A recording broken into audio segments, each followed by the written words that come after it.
ሰላም ጤና ይስጥልኝ ክቡራትና ክቡራን የጄኤምኤን ቴሌቪዥን ተከታታይ ቤተሰቦች እንደምን አምሽታችኋል። ዕለታዊ ስፖርታዊ መረጃዎችን ይዘን ቀርበናል። ስፖርታዊ መረጃዎችን ወደ እናንተ እያደረስኩኝ ብርሃኑ ሽቱና አብሬያችሁ ቆይታ አድርጋለሁ። እስከ ፍጻሜው ድረስ አብራችሁን ቆዩ። የእንግሊዝ ፕሪሚየር ሊግ የ36ኛ ሳምንት ጨዋታዎች ኒውካስትል ዩናይትድ፣ ዌስትሃም ዩናይትድ እና ክሪስታል ፓላስ ተጋጣሚዎቻቸውን ሲያሸንፉ ሊቨርፑልና አርሰናል ነጥብ ተጋርተው ተለያይተዋል። የቀጣይ ዓመት የአውሮፓ ሻምፒዮንስ ሊግ ተሳትፎን አልሞ እየተጫወተ የሚገኘው ኒውካስትል ዩናይትድ ሌላኛውን የመድረኩ ናፋቂ ቸልሲን 2-0 አሸንፏል።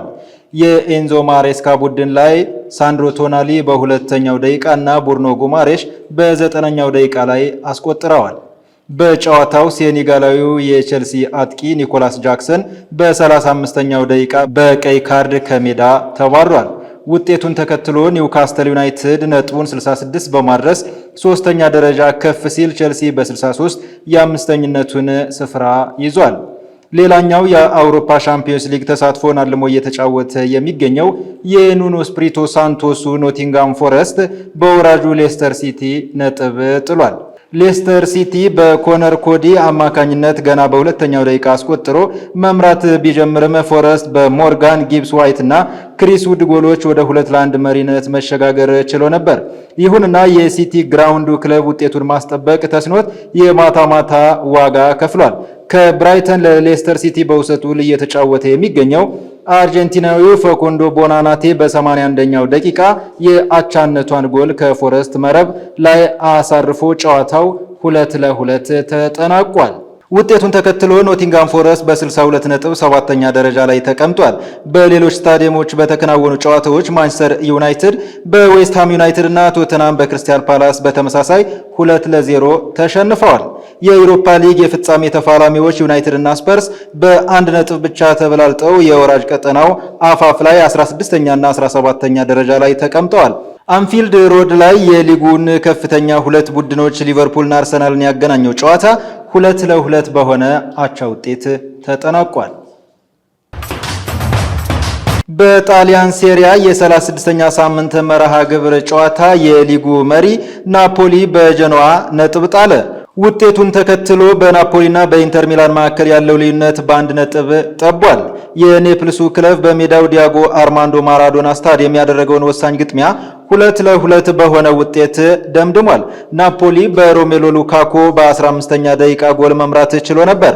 ሆኖም ግን ጣሊያናዊ ግብ ጠባቂ አሌክስ ሜሬት በ32ኛ ደቂቃ በራሱ መረብ ላይ በማስቆጠሩ የመጀመሪያው አጋማሽ 1-1 ተጠናቋል። በሁሉም መመዘኛዎች ሊባል በሚያስችል ደረጃ በጨዋታው ብልጫ የነበረው የአንቶኒዮ ኮንቴ ቡድን ከእረፍት መልስ በ64ኛው ደቂቃ በአጥቂው ጂያኮም ሪስፓዶሪ አማካኝነት ከመረብ አሳርፎ በድጋሚ መርቶ ነበር።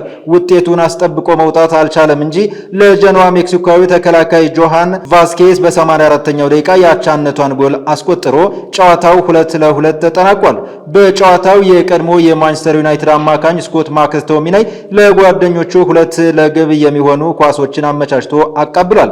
በሴሪያው የደረጃ ሰንጠረዥ ናፖሊ በ78 ነጥብ አውራነቱን ሲያስቀጥል ቀደም ብሎ ቶሪኖን 2-0 ያሸነፈው ኢንተር በአንድ ዝቅ ብሎ በ77 ነጥብ ሁለተኛ ስፍራ ላይ ተቀምጧል። በቀጣይ ሁለት መርሃ ግብሮች የአንቶኒዮ ኮንቴ ቡድን ከፓርማና ከካግሊያሪ፣ የሲሞኔ ኢንዛጊ አቻው ደግሞ ከላዚዮና ኮሞ ጋር ይጫወታሉ። ለሻምፒዮንስ ሊግ ዋንጫው ጭምር እየተፋለመ ያለው ኢንተር በአንጻራዊነት ጠንካራ ቡድኖችን ይገጥማል። የፒኤስጂው የፊት መስመር ተጫዋች ኦስማን ዴምቤሌ የሻምፒዮንስ ሊግ ዋንጫውን ለማሸነፍ የነሱን ያህል የተራበ ቡድን እንደሌለ ባስታወቀ ማግስት የፈረንሳይ ሊግ 1 የዓመቱ ምርጥ ተጫዋች ታውቋል።